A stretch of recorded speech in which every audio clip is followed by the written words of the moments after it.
లేగు నాన్న, తెల్లారింది. నీ బదులు ఎగ్జామ్ హాల్లో నన్ను రానిస్తే నేనే వెళ్ళి రాసేదాన్ని. కానీ అట్ట కుదరదు కదా, నువ్వే రాయాలి. లే, పొద్దున్నే లేచి పుస్తకాలు చదివితే కాస్త బుర్రలోకి వెళ్తుంది. లేచి పుస్తకాలు తీయమ్మా. ఇదిగో ఈ పాలు తాగు. మూలగటం ఆపి పాలు తాగుతా, మ్యాథ్ ప్రాబ్లమ్ సాల్వ్ చేయి. నేను టిఫిన్ తీసుకొస్తా. నా తమ్ముడు పెళ్లికి వెళ్ళట్లేదని నేనే ఆడవట్లేదు, నువ్వెందుకు ఏడుస్తున్నావు? మావయ్య అయితే నీకు ఇంకో 2 మావయ్యలు ఉన్నారు, వాళ్ళ పెళ్లిళ్ళకి వెళ్ళొచ్చు. ఇప్పుడు ఎగ్జామ్ ప్రిపేర్ అవ్వు. ఏంటి టీవీ చూస్తున్నావు? రేపు డ్రాయింగ్ ఎగ్జామ్ అయితే ఎల్లుండి సైన్స్ ఎగ్జామ్ లేదా?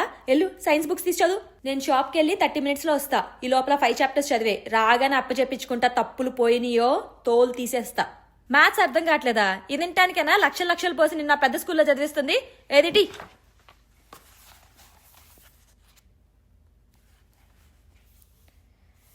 ఓ పని చేయి, ఈ బుక్ పక్కన పెట్టేసి ఇంగ్లీష్ చదువు. ఎల్లుండి ఇంగ్లీష్ ఎగ్జామ్ ఉంది కదా, అది చదువు. నాన్న ఆఫీస్ నుంచి రాగానే నీకు మ్యాథ్స్ చెప్తారు, సరేనా? నేను వంట చేయాలి. మళ్ళీ ఇక్కడ నీకు ఇది చెప్తా ఉంటే వంట ఎవరు చేస్తారు? నేను వెళ్ళి వంట చేస్తా. ఈ లోపల ఇంగ్లీష్ చదువు, నాన్న రాగానే చెప్తారులే.